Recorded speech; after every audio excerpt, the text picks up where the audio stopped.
8:41 a.m. Radar indicated thunderstorms producing heavy rain across the warned area. Between 2 and 3 inches of rain have fallen. Additional rainfall amounts of 1 to 2 inches are possible.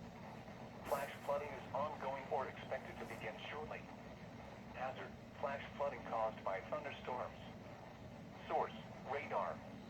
Impact: flash flooding of small creeks and streams, urban areas, highways, streets, and underpasses, as well as other poor drainage and low-lying areas.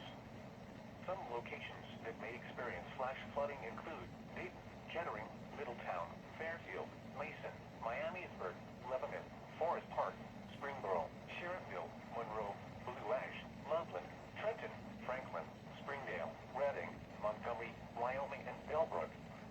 Turn around. Don't drown when encountering flooded roads. Most flood deaths occur in vehicles. Move to higher ground now. Act quickly to protect your life. Be especially cautious at night when it is harder to recognize the dangers of flooding. To report flash flooding, go to our website at weather.gov/.